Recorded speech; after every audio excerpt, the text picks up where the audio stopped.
हमारे देश को बर्बाद ही भक्ति ने किया है। आज भूमि पूजन हो रहा है, कल कोई और नई चीज हो जाएगी, लेकिन राम मंदिर का मुद्दा कभी खत्म नहीं होगा। जिस भूमि पर आपने लाशें गिराई है एक धर्म के नाम पर, मैं नहीं समझती कि राम वहां पर अब होंगे। धर्म किसी के बाप का नहीं है। अयोध्या में कोरोना नहीं फैलेगा।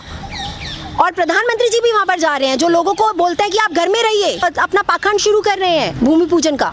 क्यों? ये सब बाद में भी हो सकता था। जो राफेल भी आपने एक डील करी है वो भी एक स्कैम है। सरकार उनकी, मीडिया उनकी, पुलिस वाले उनके, कोर्ट्स उनकी। आप दिल्ली में भी बोलते हैं कि दिल्ली में कोरोना कंट्रोल हो गया, तो ये निगम बोध घाट पे जो लाशें पड़ी हुई हैं वो किसकी है? शुरू से तो योगी आदित्यनाथ ये कहते आए थे कि यहाँ पर बहुत कंट्रोल में है, क्योंकि आप टेस्टिंग ही नहीं कर रहे थे।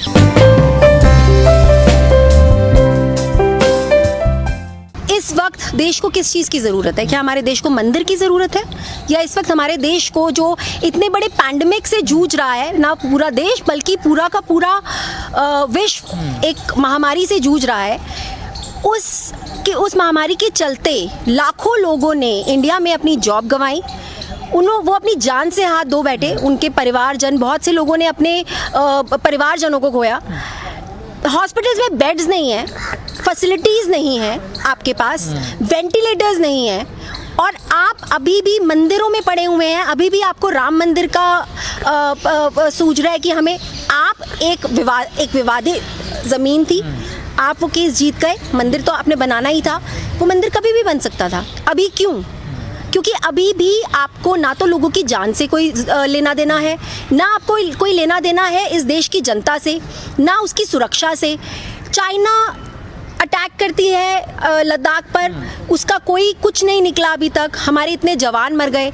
जवानों के पास, आपके पास जाने का टाइम नहीं है।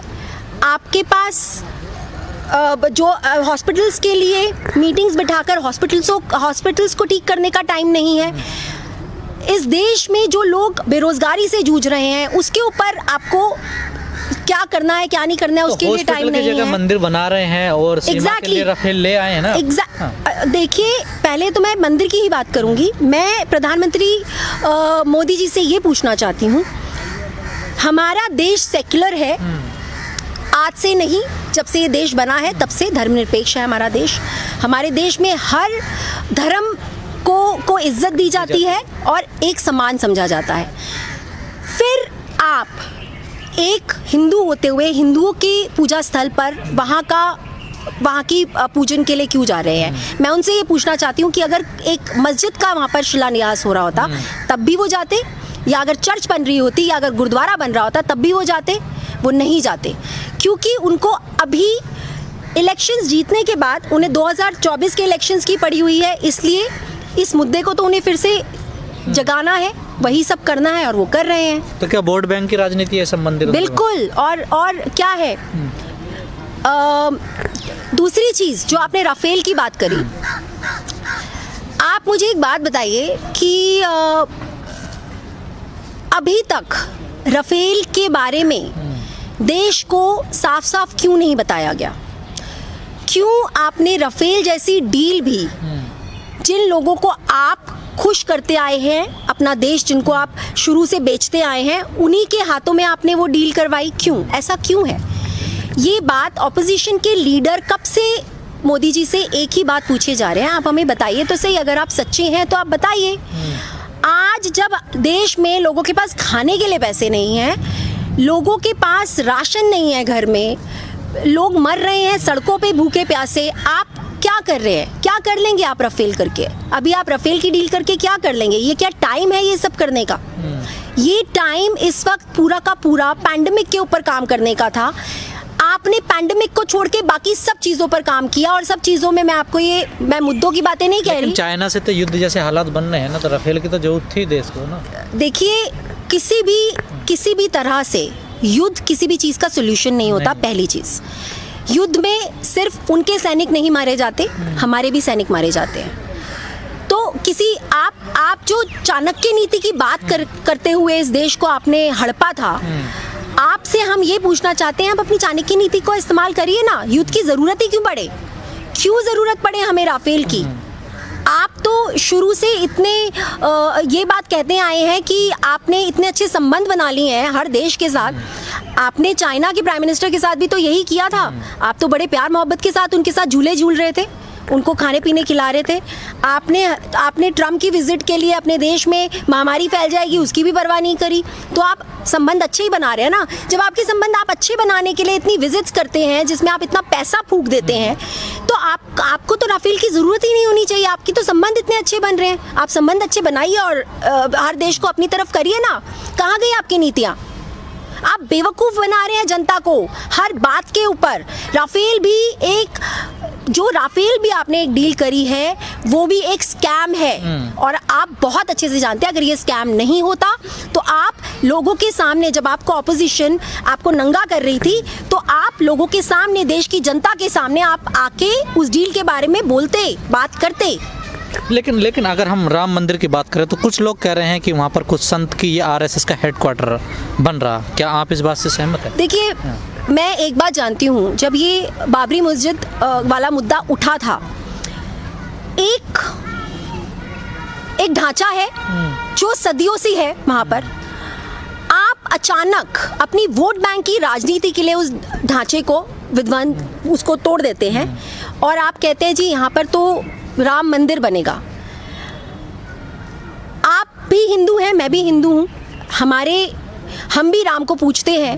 इतना तो मैं भी जानती हूँ कि हमारे भगवान श्री राम, जिन्होंने अपने सौतेले भाई के लिए जो 14 वर्ष का वनवास के लिए जंगलों में चले गए थे क्योंकि अपना राजपाट उन्होंने अपने भाई को देना था, क्या वो ऐसी जगह पे चाहेंगी कि उनको वहाँ विराजा जाए जहाँ पर इतने सारे लोगों की लाशें गिरी? जिस एक विवादित ज़मीन का टुकड़ा। देखिए, राम मंदिर, राम जो भगवान है ना, वो दिल में बसता है। और मैं कहीं ना कहीं हमेशा से ये कहती आई हूँ कि घर मकान तो हम भगवान से मांगते हैं कि भगवान हमारा घर बने, हमारा मकान बने, हमारी नौकरी लगे। हम कौन होते हैं उनको घर देने वाले? उनका पूरा जहान है, पूरा विश्व उनका है। आप होते कौन हो उनको उनके नाम पर लड़ाई करने वाले, उनके नाम पर किसी की धार्मिक जगह को तोड़ के उस पर फिर से नया अपना मंदिर बनाने। चलो जी, आप जीत गए, आप उस विवाद को भी जीत गए, आपने मंदिर के लिए भी वो जगह बन गई। लेकिन जल्दी क्या है? क्या आप बोलते आपने अभी हमें बताया हमें आत्मनिर्भर बनना पड़ेगा क्योंकि देश के पास पैसा नहीं बचा है। आपको इस वक्त रोजगार खड़े करने चाहिए थे। अगर आपके पास पैसा था, आपको मंदिर में वो पैसा नहीं लगाना चाहिए था। योगी आदित्यनाथ जी से मैं पूछना चाहती हूँ, ईद पर उन्होंने बोला कि ईद की नमाज नहीं होगी क्योंकि कोरोना फैल रहा है, तो फिर आप उसके 2 दिन के बाद क्यों जा रहे हैं वो सब करने के लिए अपने मंदिर में जहाँ पर 250 लोग होंगे? क्यों वहाँ पर कोरोना नहीं फैलेगा? अयोध्या में कोरोना नहीं फैलेगा? और प्रधानमंत्री जी भी वहाँ पर जा रहे हैं जो लोगों को बोलते हैं कि आप घर में रहिए। लेकिन खबरें आ रही हैं जो मुख्य पुजारी जो शिलान्यास करवाने वाले उनको खुद कोरोना पॉजिटिव निकले, 16 पुलिसकर्मी पॉजिटिव निकले अयोध्या में। सर, जब जो संत खुद पूजन करने वाले वो कोरोना पॉजिटिव। सर, आप मुझे बताइए, जब ट्रम्प की विजिट हुई थी और 1.5 लाख लोग उस स्टेडियम में थे, ट्रम्प की विजिट में जो ट्रम्प के साथ लोग आए थे वो तक कोरोना पॉजिटिव निकले थे बाद में। मैं सही तौर पे ये बात मानती हूँ। मैम, एक बात समझ में नहीं आ रही, इस भूमि पूजन को लेकर तमाम मतभेद हो रहे हैं और जो अयोध्या के संत हैं वो भी आपस में टकराने की उनकी स्थिति है। सबके मत अलग अलग हैं। कोई कह रहा है कि ये शुभ मुहूर्त है, सही मुहूर्त नहीं है। तो आप कैसे देखते हैं, क्या संत भी वहाँ राजनीति कर रहे हैं? क्या वाकई में गलत हो रहा है वहाँ पर इस टाइम? देखिए, मैं सिर्फ इतना जानती हूँ, आप वहाँ की बात नहीं है। अगर आप जब कोरोना देश में आया, आपने सारा का सारा ढीकरा तबलीगी जमात पे फोड़ा। क्यों फोड़ा? आपने ये कहा ना कि वहाँ पर देश में कोरोना फैल रहा था लेकिन वहाँ पर इतने सारे लोग अंदर छुपे हुए थे, फंसे नहीं हुए थे, छुपे हुए थे, राइट? पूरी देश की मीडिया मुसलमानों को, तबलीगी जमात को, उनके ऊपर सारा का सारा ढीकरा फोड़ने में लग गई थी। जबकि मैंने तब भी ये बात बोली थी कि वो लोग जो दूसरे देशों से आए थे जिनकी वजह से यहाँ कोरोना आया, उनको वीज़ा देने वाली हमारी कंट्री थी। हमारी कंट्री ने ही उसको वीज़ा दिया। तो जब हम लोग उन्हें वीज़ा दे रहे हैं और उनको यहाँ पे बुला रहे हैं, तो अब आप उनको कैसे हर चीज़ के ऊपर ब्लेम कर सकते हैं? और अगर आप ये कहते हैं उस वक्त कि कोरोना इसीलिए फैला क्योंकि वो लोग वहाँ पे अपनी धर्म की प्रैक्टिस कर रहे थे और इस वक्त धर्म ज़्यादा इम्पोर्टेंट नहीं है। अगर कोरोना, जब आपके पास 300-400 केसेस थे, आपने पूरे इंडिया को लॉक कर दिया, आपने देश के मंदिर मस्जिद गिरजाघर, गुरुद्वारे सब बंद किए ना, तो आज जब देश में 13 लाख से ऊपर केसेस हो चुके हैं, हम 15 लाख पे जाने वाले हैं, तो आप अब आप नया ये अपना पाखंड शुरू कर रहे हैं भूमि पूजन का। क्यों? ये सब बाद में भी हो सकता था।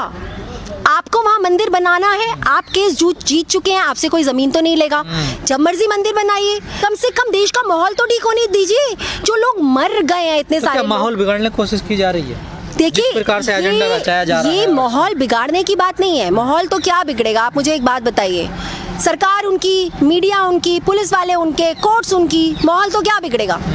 जो जाएगा वो उन लोगों का जाएगा जो उनके धर्म के नहीं है। ना भक्तों का कुछ बिगड़ेगा, ना सरकार का कुछ बिगड़ेगा। इन्होंने क्या माहौल बिगाड़ना है? बात सिर्फ इतनी सी है कि आप 2024 के इलेक्शंस, यूपी के इलेक्शंस, बिहार के इलेक्शंस के लिए ये सब कर रहे हैं, और आप भूल गए हैं कि हमारे देश में लोग मर रहे हैं कोरोना से, और मर चुके हैं इतने सारे लोग। आप झूठी रिपोर्ट्स दिखा रहे हैं कि यहाँ कोरोना कंट्रोल हो गया, यहाँ कोरोना। आप दिल्ली में भी बोलते हैं कि दिल्ली में कोरोना कंट्रोल हो गया, तो ये निगमबोध घाट पे जो लाशें पड़ी हुई हैं वो किसकी है? यूपी में इतना बुरा हाल है। शुरू से तो योगी आदित्यनाथ ये कहते आए थे कि यहाँ पर बहुत कंट्रोल में है, क्योंकि आप टेस्टिंग ही नहीं कर रहे थे। और मैं आपको ये बात गारंटी से बोलती हूँ, यूपी में बहुत सारी मौतें हुई होंगी। तो लेकिन एक बात समझ में नहीं आती, जनता क्यों नहीं समझ पाती? जब जनता की जरूरत है अभी हॉस्पिटलों की, दवाई की, या अच्छे स्कूल कॉलेज की, लेकिन जनता तो चंदा दे रही है राम मंदिर बनाने के लिए। देखिए, ये जो धर्म की घुट्टी है ना, ये धर्म की घुट्टी पिलाई गई है इन लोगों को, जिसकी है ये। बिल्कुल। आप मुझे एक बात बताइए, अगर ये नशा नहीं होता तो ये आसाराम बापू जैसे लोग, ये राम रहीम जैसे लोग, ये चिन्मयानंद जैसे लोग, ये इतने बड़े क्रिमिनल्स ऐसी गद्दियों पे क्यों बैठे हुए थे जहाँ पर लोग अपनी बेटियों को, बहुओं को बेच देते थे वहाँ पर भक्ति के चक्कर में आकर? भक्ति, हमारे देश को बर्बाद ही भक्ति ने किया है। पहले आपने इन गुरुओं की भक्ति करी, आसाराम जैसे, राम रहीम जैसे लोगों की भक्ति करके, अब आप मोदी जी की भक्ति कर रहे हैं। और आप भूल गए हैं, एक बार भी आप ये नहीं सोच रहे हैं कि जितनी भी भक्ति पहले लोगों ने करी, वो सारे के सारे लोग जिनकी आप भक्ति कर रहे थे, आसाराम का कितना नाम था, लोग उनके एक बार कहने पर भीड़ जुट जाती थी और पागल हो जाते थे। मोदी जी खुद जाते थे वहाँ पर, बिल्कुल। राम रहीम के यहाँ नहीं जाते थे पॉलिटिशियन सारे के सारे। और ये उसके बाद लेटर ऑन आया सामने सच कि वो सब क्रिमिनल्स ही थे। तो आप इंतजार क्यों कर रहे हैं कि बीजेपी का सच भी आपके सामने आने में देर क्यों लगा रहे हैं? कम से कम समझिए। तो क्या बीजेपी राम मंदिर के बहाने लोगों को गुमराह कर रही है? बिल्कुल गुमराह कर रही है, बिल्कुल। मैंने आपको बोला कि यूपी के इलेक्शंस आने वाले हैं, बिहार के इलेक्शंस हैं, 2024 के इलेक्शंस हैं। उन्होंने अभी तक वो इस देश पे जो राज कर रहे हैं वो धर्म के नाम पे ही कर रहे हैं ना। तो इनका राम मंदिर का जो वो लोगों को पागल बनाने का जो पाखंड है वो अभी तक खत्म ही नहीं हुआ है, वो होगा भी नहीं। आज भूमि पूजन हो रहा है, कल कोई और नई चीज हो जाएगी, लेकिन राम मंदिर का मुद्दा कभी खत्म नहीं होगा। लेकिन मीडिया तो ऐसे चला रही है कि मोदी जी ने कहा था कि वापस मैं तभी आऊँगा जब कार सेवा चली थी, रथ यात्रा चली थी, मुरली मनोहर जोशी के साथ वो गए थे अयोध्या, तो मैं वापस तभी आऊँगा जब अब मंदिर बनेगा। तो अब मीडिया तो इतना, लोग तो खुश हो रहे हैं कि मोदी जी आ रहे हैं, मंदिर बना रहे हैं। मुझे आप एक छोटी सी बात बताइए, मंदिर क्या होता है? मंदिर, मैंने आपको क्या बोला? भगवान नहीं, भगवान कहाँ है? भगवान हमारे दिलों में है। हर मनुष्य के अंदर भगवान होता है। अगर आप भगवान को खोजना चाहते हैं, आप अपने अंदर झांकिए। लोग तो कह रहे हैं अयोध्या में है राम। तो देखिए, जिस भूमि पर आपने लाशें गिराई है एक धर्म के नाम पर, मैं नहीं समझती कि राम वहां पर अब होंगे। राम वहां से कब के चल चुके होंगे, वहां पर नहीं हो सकते, क्योंकि आपने उनके नाम से ना सिर्फ अयोध्या में लाशें गिराई, आपने तबरेज अंसारी जैसे लोगों को सड़कों पे जय श्री राम के नारे लगाते हुए मारा। तो आपको लगता है कि हमारे भगवान श्री राम अब एक्चुअली भारत में भी कहीं होंगे? वो खुद नाराज होंगे हम सब से। तो क्या आप मानते हैं कि राम हैं? देखिए, एक आस्था होती है, बिल्कुल। हम बोलते हैं ना कि पत्थर को भी पूजो तो वो भी भगवान हो जाता है। हर किसी की आस्था होती है। मेरी भी आस्था है, मैं भी पूजा करती हूँ। ऐसा नहीं है कि हम लोग हनुमान चालीसा भी करते हैं। मैं रोज सुबह घर में दिया जलाती हूँ, सुबह शाम दिया जलाती हूँ। लेकिन उसके बावजूद धर्म के नाम पर, क्योंकि धर्म अगर आप सचमुच जानते हैं, अगर हम सचमुच मानते हैं कि धर्म क्या होता है, तो धर्म, हर धर्म एक ही चीज सिखाता है, वो है इंसानियत। लेकिन और लोग तो मेरा कहते राम हैं- मुझे इंसानियत लेकिन सिखाता लोग तो कहते हैं धर्म सिर्फ नफरत सिखाता है। है। बुद्धिजीवी। ये लोग नहीं कहते सर, ये जो सरकार, इस तरह की सरकार लेकर आए हैं पावर में, वो लोग कहते हैं और ये सरकार कहती है ऐसा। नहीं, जो बड़े बड़े बुद्धिजीवी हैं कि धर्म नफरत सिखाता है लोगों के प्रति, धर्म जहर घोलता है। बिल्कुल, ये मैं आपको एक वही बात बोल रही हूँ, अगर धर्म को आप इस तरह से इस्तेमाल करेंगे तो वो जहर ही घोल रहा है। मैंने आपको भी क्या बोला, पूजा मैं भी करती हूँ, सुबह शाम पूजा करती हूँ। मैं सुबह भी अपने घर से हनुमान चालीसा करके जाती हूँ, शाम को भी मैं हनुमान चालीसा करके जाती हूँ। मैं तो क्या साध्वी के कहने से कर रहे हैं क्या आप हनुमान? मैं किसी के कहने से नहीं कर रही हूँ सर, मेरी आस्था है। मैं भगवान श्री राम को भी मानती हूँ, मैं अपने भोले को भी मानती हूँ, मैं साईं बाबा को भी मानती हूँ, मेरी अपनी आस्था है। और मैं आपको सही मायने में बता रही हूँ, मैं अल्लाह को भी मानती हूँ, मैं चर्च भी जाती हूँ, मैं गुरुद्वारे भी जाती हूँ। हमारे घरों में हमारे माँ बाप ने हमें एक ही चीज़ सिखाई है और वो है इंसानियत। हमारे माँ बाप ने हमें बचपन से एक ही चीज़ सिखाई है कि जब आपसे कोई आके ये पूछे कि बेटा आपका धर्म कौन सा है, तो आप बोलिए कि हमारा धर्म इंसानियत है। तो ये हमारी आस्था है कि हम कौन सी मूर्ति को पूज रहे हैं या हम किस में भगवान को देख रहे हैं, ये सिर्फ एक आस्था है। तो इसी में गुमराह हो जाते हैं ना। तो कौन सा धर्म आपको सिखाता है कि आप मेरे नाम पर दूसरे को मारो काटो? कौन सा धर्म सिखाता है? कौन से, आप मुझे बताइए कौन से शास्त्रों में या कौन से ग्रंथों में लिखा हुआ है कि आप भगवान का नाम लेके, आप अल्लाह का नाम लेके किसी को मारिए? आप मुझे बताइए। जो धर्म के रखवाले वो तो यही सिखा रहे हैं ना एक दूसरे वो को। धर्म के रखवाले, धर्म किसी के बाप का नहीं है। धर्म कौन है? धर्म के रखवाले तो कौन धर्म तो होते हैं? ठेकेदारों का कोई नहीं होता, कोई ठेकेदार नहीं है धर्म का। क्यों? भगवान सिर्फ एक ही है, वही शक्ति है, और वो जो भी शक्ति है वो हम सबको इंसानियत सिखाती है। कोई नहीं है ठेकेदार। कौन है ठेकेदार? आप एक मंदिर खोल के वहां पर पुजारी बन के बैठ जाते हो, आप क्या धर्म के रक्षक हो गए? लेकिन एक सवाल और उठा, लोग कह रहे हैं कि अयोध्या में जो राम मंदिर बनना है, कुछ लोगों के लिए एक बड़ी कंपनी लगाई जा रही है जिससे बड़ा रेवेन्यू इकट्ठा हो। आप इस बात मंदिर से कभी भी रेवेन्यू इकट्ठा होता है, और जो इकट्ठा होता है ना, जो लोग डाल के जाते हैं वहां पर अपना दान धर्म जिसे बोलते हैं। देखिए मैं आपको बड़ी सीधी सी बात बता रही हूँ, मंदिर, मस्जिद, चर्च, गुरुद्वारा मैं भी जानती हूँ। हम लोग दान पेटियों में डाल के नहीं आते, हम बाहर बैठे हुए भूखों को खिलाते हैं। हम उन लोगों को खिलाते हैं जिनके घर में राशन नहीं है, हम उन लोगों को खिलाते हैं जिनके घर में खाने को नहीं है, जिनके घर में नौकरियां नहीं है, जिनके घर में दवाई के पैसे नहीं है, हम उन लोगों को खिलाते हैं। लेकिन लोग तो देते हैं ना, राम मंदिर के बनाने के लिए लोगों ने अरबों और करोड़ों कैसे कहेंगे? अगर ऐसा था करोड़ों, नहीं, जब ऐसा सा है, अगर आप उसको रेवेन्यू कहते हैं कि वो रेवेन्यू है, तो जब ये पैंडेमिक आया और हमारे देश के पास पैसा नहीं था, जो कि मोदी जी ने कहा कि देखिए अभी तो बहुत बुरी स्थिति में हम आ गए हैं, हमारे पास पैसा नहीं है, आप 2 महीने लोगों को खिला नहीं सके, तो ये जो मंदिर जितने भी थे, इनकी पेटियों में से क्यों नहीं निकाला गया वो रेवेन्यू? नहीं, वो बड़े लोगों के पास है ना, बड़े पुजारियों के पास है, तो गरीब क्यों नहीं निकाला गया? गरीब के पास तिरुपति बालाजी में इतना पैसा, इतने हैं, वहां से निकालिए ना पैसा। आपको तो पीएम केयर फंड की जरूरत ही नहीं पड़ती। अगर आप एक्चुअली अपने मंदिर के ये सारे के सारे दान पेटियां खोल देते, आपको जरूरत ही नहीं पड़ती पीएम केयर फंड की, वहां से बहुत पैसा मिल जाता और लोगों को आप 2 महीने क्या 1 साल तक खिला सकते थे। पर आपकी नीयत कभी सही थी ही नहीं। आपने पीएम केयर फंड का भी ब्यौरा आज तक दिया नहीं किसी को कि क्या हुआ है उसका। हम भी जानते हैं असलियत कि लोगों तो को। आप मानते हैं जो भूमि पूजन होने वाला 5 अगस्त को, वो गलत हो रहा? बिल्कुल गलत हो रहा है, सरासर गलत हो रहा है। प्रधानमंत्री को नहीं जाना? बिल्कुल नहीं जाना चाहिए। आप प्रधानमंत्री हैं, अपनी गरिमा को बनाइए। आप इस वक्त अपने भगवान से ज़्यादा जो आपके देश के लोग हैं उन्हीं में भगवान बसता है। आप उनके बारे में सोचिए, वो मर रहे हैं। ये पैंडेमिक धीरे धीरे लोगों को मार रहा है। हमारे 15 लाख के पास केसेस हो चुके हैं। लेकिन ये तो कड़वी सच्चाई ना, गरीब तो मरने के लिए पैदा होता है दुनिया में। बिल्कुल बिल्कुल, दुनिया में नहीं, इंडिया में। इंडिया में गरीबों को शायद वो बेचारे होते ही मरने के लिए पैदा हैं, तभी आज तक बिहार में हर साल बाढ़ आती है, लेकिन बिहार में, असम में हर साल बाढ़ आती है, लेकिन फिर भी उसका वही हाल है, वहाँ का कुछ नहीं किया गया। जितने भी हमारी पिछड़ी हुए। आप बाढ़ की बात कर रही हैं, अब जिन लोगों के देखा जा रहा है कि इतने घर बह गए हैं, अब वो कहाँ से CNRC के लिए अपने डॉक्यूमेंट्स लाएंगे वो लोग? ये जब ये प्रोटेस्ट चले थे, यही तो बात थी। सरकार को असम में जब ये बात, असम में सबसे पहले इन्होंने, बिल्कुल, जब इन्होंने डिटेंशन सेंटर्स बनाए थे और जब NRC के लिए बात हुई थी, असम के लोगों ने यही कहा था कि हमारे यहाँ हर साल बाढ़ आती है, हमारे पास पहनने के लिए कपड़े तक नहीं बचते, हम कहाँ से डॉक्यूमेंट्स बचा के रखेंगे।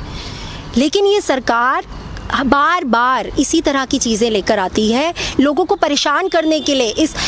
मैं एक बात जानती हूँ कि ये सरकार ना देश की है ना देश के लोगों की है। ये सरकार सिर्फ और सिर्फ अपना उल्लू सीधा कर रही है। ये सरकार सिर्फ और सिर्फ वो कहते थे ना मोदी जी कि मैं तो झोला उठाऊंगा और यहाँ से निकल जाऊंगा, तो ये सरकार सिर्फ अपना झोला भर रही है। तो क्या जो अयोध्या में जो मंदिर बनना उसमें आरएसएस की एक बड़ी भूमिका रह रही है? बिल्कुल, मैं तो कहती हूँ इस देश में बीजेपी सरकार लाने में आरएसएस की भूमिका है सबसे बड़ी। आरएसएस की भूमिका है और हमारी सो कॉल्ड मीडिया की भूमिका है जो झूठ दिखाती है। तो फिर इस बात से सहमत होंगे कि अयोध्या में हेडक्वार्टर बनना आरएसएस का? देखिए, मैं नहीं जानती कि क्या होने वाला है क्या नहीं होने वाला, बट हाँ हो सकता है जल्दी ये न्यूज़ आ जाए कि आरएसएस का हेडक्वार्टर भी बन रहा है वहाँ पर, क्योंकि इनके रहते हुए कुछ भी हो सकता है। हमारे देश को बर्बादी भक्ति ने किया है। आज भूमि पूजन हो रहा है, कल कोई और नई चीज़ हो जाएगी, लेकिन राम मंदिर का मुद्दा कभी खत्म नहीं होगा। जिस भूमि पर आपने लाशें गिराई है एक धर्म के नाम पर, मैं नहीं समझती कि राम वहाँ पर अब होंगे। धर्म किसी के बाप का नहीं है। अयोध्या में कोरोना नहीं फैलेगा। और प्रधानमंत्री जी भी वहाँ पर जा रहे हैं, जो लोगों को बोलते हैं कि आप घर में रहिए, अपना पाखंड शुरू कर रहे हैं भूमि पूजन का। क्यों? ये सब बाद में भी हो सकता था। जो राफेल भी आपने एक डील करी है वो भी एक स्कैम है। सरकार उनकी, मीडिया उनकी, पुलिस वाले उनके, कोर्ट्स उनकी। आप दिल्ली में भी बोलते हैं कि दिल्ली में कोरोना कंट्रोल हो गया, तो ये निगम बोध घाट पे जो लाशें पड़ी हुई हैं वो किसकी है? शुरू से तो योगी आदित्यनाथ ये कहते आए थे कि यहाँ पर बहुत कंट्रोल में है, क्योंकि आप टेस्टिंग ही नहीं कर रहे थे।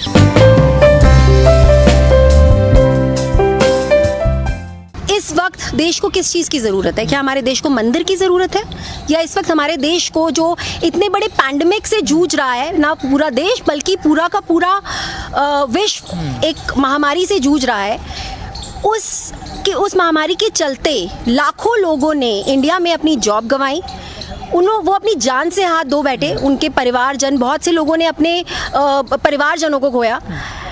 हॉस्पिटल्स में बेड्स नहीं है, फैसिलिटीज़ नहीं है आपके पास, वेंटिलेटर्स नहीं है, और आप अभी भी मंदिरों में पड़े हुए हैं। अभी भी आपको राम मंदिर का सूझ रहा है कि हमें, आप एक विवादित ज़मीन थी, आप वो केस जीत गए, मंदिर तो आपने बनाना ही था, वो मंदिर कभी भी बन सकता था। अभी क्यों? क्योंकि अभी भी आपको ना तो लोगों की जान से कोई लेना देना है, ना आपको कोई लेना देना है इस देश की जनता से, ना उसकी सुरक्षा से। चाइना अटैक करती है लद्दाख पर, उसका कोई कुछ नहीं निकला अभी तक। हमारे इतने जवान मर गए। जवानों के पास, आपके पास जाने का टाइम नहीं है। आपके पास जो हॉस्पिटल्स के लिए मीटिंग्स बिठाकर हॉस्पिटल्स को ठीक करने का टाइम नहीं है। इस देश में जो लोग बेरोजगारी से जूझ रहे हैं, उसके ऊपर आपको क्या करना है क्या नहीं करना है उसके लिए टाइम नहीं है। मंदिर बना रहे हैं और सीमा के लिए राफेल ले आए हैं ना। देखिए, पहले तो मैं मंदिर की ही बात करूंगी। मैं प्रधानमंत्री मोदी जी से ये पूछना चाहती हूँ, हमारा देश सेक्युलर है, आज से नहीं, जब से ये देश बना है तब से धर्मनिरपेक्ष है हमारा देश। हमारे देश में हर धर्म को इज्जत दी जाती है और एक समान समझा जाता है। फिर आप एक हिंदू होते हुए हिंदुओं के पूजा स्थल पर वहाँ की पूजन के लिए क्यों जा रहे हैं? मैं उनसे ये पूछना चाहती हूँ कि अगर एक मस्जिद का वहाँ पर शिलान्यास हो रहा होता तब भी वो जाते, या अगर चर्च बन रही होती, या अगर गुरुद्वारा बन रहा होता तब भी वो जाते? वो नहीं जाते, क्योंकि उनको अभी इलेक्शंस जीतने के बाद उन्हें 2024 के इलेक्शंस की पड़ी हुई है, इसलिए इस मुद्दे को तो उन्हें फिर से जगाना है, वही सब करना है और वो कर रहे हैं। तो क्या वोट बैंक की राजनीति है संबंधित? बिल्कुल। और क्या है, दूसरी चीज़ जो आपने राफेल की बात करी, आप मुझे एक बात बताइए कि अभी तक राफेल के बारे में देश को साफ साफ क्यों नहीं बताया गया? क्यों आपने राफेल जैसी डील भी, जिन लोगों को आप खुश करते आए हैं, अपना देश जिनको आप शुरू से बेचते आए हैं, उन्हीं के हाथों में आपने वो डील करवाई? क्यों? ऐसा क्यों है? ये बात ऑपोजिशन के लीडर कब से मोदी जी से एक ही बात पूछे जा रहे हैं, आप हमें बताइए तो सही, अगर आप सच्चे हैं तो आप बताइए। आज जब देश में लोगों के पास खाने के लिए पैसे नहीं हैं, लोगों के पास राशन नहीं है, घर में लोग मर रहे हैं सड़कों पे भूखे प्यासे, आप क्या कर रहे हैं, क्या कर लेंगे आप राफेल करके? अभी आप राफेल की डील करके क्या कर लेंगे? ये क्या टाइम है ये सब करने का? ये टाइम इस वक्त पूरा का पूरा पैंडेमिक के ऊपर काम करने का था। आपने पैंडेमिक को छोड़ के बाकी सब चीज़ों पर काम किया, और सब चीज़ों में मैं मुद्दों की बातें नहीं कह रही। चाइना से तो युद्ध जैसे हालात बन रहे हैं ना, तो राफेल की तो जरूरत थी देश को ना।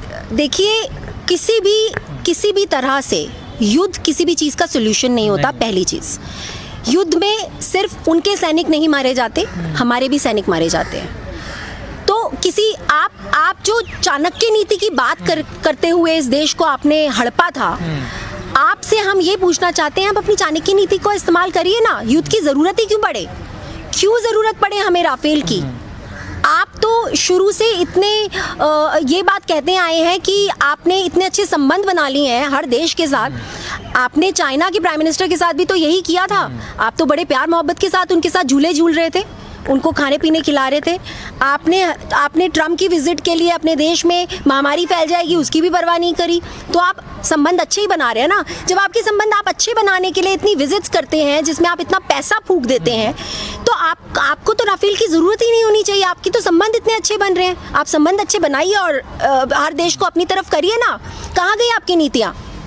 आप बेवकूफ़ बना रहे हैं जनता को हर बात के ऊपर। राफेल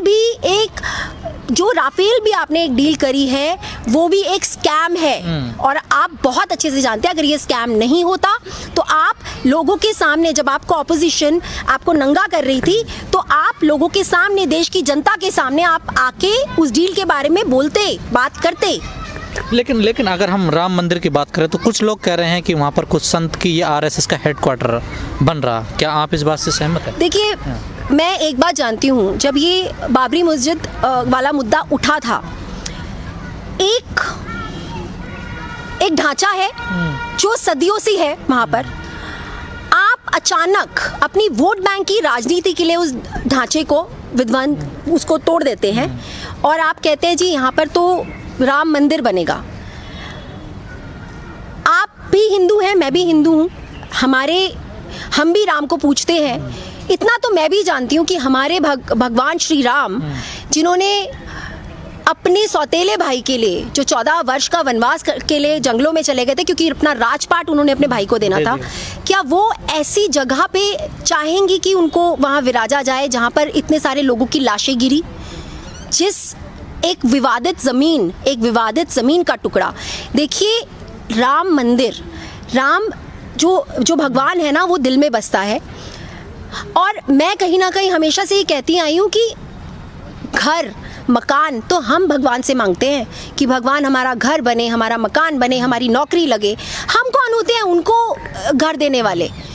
उनका पूरा जहान है, पूरा विश्व उनका है। आप होते कौन हो उनको उनके नाम पर लड़ाई करने वाले, उनके नाम पर किसी की धार्मिक जगह को तोड़ के उस पर फिर से नया अपना मंदिर बनाने। चलो जी, आप जीत गए, आप उस विवाद को भी जीत गए, आपने मंदिर के लिए भी वो जगह बन गई। लेकिन जल्दी क्या है? क्या आप बोलते आपने अभी हमें बताया हमें आत्मनिर्भर बनना पड़ेगा क्योंकि देश के पास पैसा नहीं बचा है। आपको इस वक्त रोजगार खड़े करने चाहिए थे। अगर आपके पास पैसा था, आपको मंदिर में वो पैसा नहीं लगाना चाहिए था। योगी आदित्यनाथ जी से मैं पूछना चाहती हूँ, ईद पर उन्होंने बोला कि ईद की नमाज नहीं होगी क्योंकि कोरोना फैल रहा है, तो फिर आप उसके 2 दिन के बाद क्यों जा रहे हैं वो सब करने के लिए अपने मंदिर में, जहाँ पर 250 लोग होंगे? क्यों वहाँ पर कोरोना नहीं फैलेगा? अयोध्या में कोरोना नहीं फैलेगा? और प्रधानमंत्री जी भी वहाँ पर जा रहे हैं, जो लोगों को बोलते हैं कि आप घर में रहिए।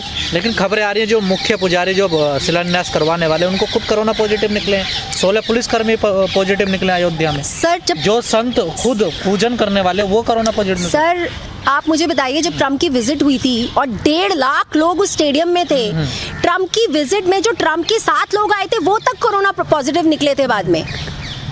मैं सही तौर पे ये बात मानती हूँ। मैम, एक बात समझ में नहीं आ रही, इस भूमि पूजन को लेकर तमाम मतभेद हो रहे हैं और जो अयोध्या के संत हैं वो भी आपस में टकराने की उनकी स्थिति है। सबके मत अलग अलग हैं। कोई कह रहा है कि ये शुभ मुहूर्त है, सही मुहूर्त नहीं है।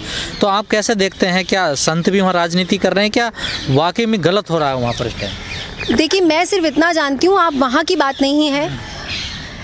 अगर आप जब कोरोना देश में आया, आपने सारा का सारा ढीकरा तबलीगी जमात पे फोड़ा। क्यों फोड़ा? आपने ये कहा ना कि वहाँ पर देश में कोरोना फैल रहा था, लेकिन वहाँ पर इतने सारे लोग अंदर छुपे हुए थे, फंसे नहीं हुए थे, छुपे हुए थे, राइट। पूरी देश की मीडिया मुसलमानों को, तबलीगी जमात को, उनके ऊपर सारा का सारा ढीकरा फोड़ने में लग गई थी। जबकि मैंने तब भी ये बात बोली थी कि वो लोग जो दूसरे देशों से आए थे, जिनकी वजह से यहाँ कोरोना आया, उनको वीज़ा देने वाली हमारी कंट्री थी। हमारी कंट्री ने ही उसको वीज़ा दिया। तो जब हम लोग उन्हें वीज़ा दे रहे हैं और उनको यहाँ पे बुला रहे हैं, तो अब आप उनको कैसे हर चीज़ के ऊपर ब्लेम कर सकते हैं? और अगर आप ये कहते हैं उस वक्त कि कोरोना इसीलिए फैला क्योंकि वो लोग वहाँ पे अपनी धर्म की प्रैक्टिस कर रहे थे, और इस वक्त धर्म ज़्यादा इम्पोर्टेंट नहीं है।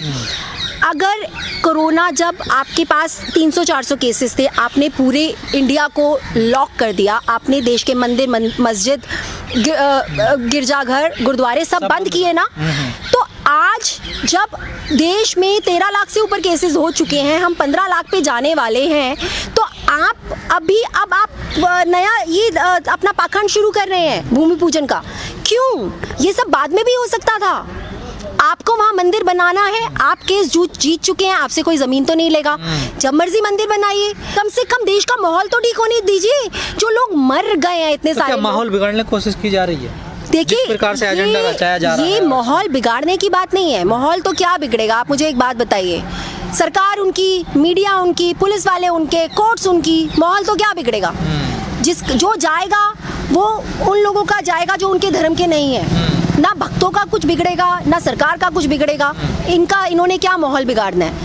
बात सिर्फ इतनी सी है कि आप 2024 के इलेक्शंस, यूपी के इलेक्शंस, बिहार के इलेक्शंस के लिए ये सब कर रहे हैं, और आप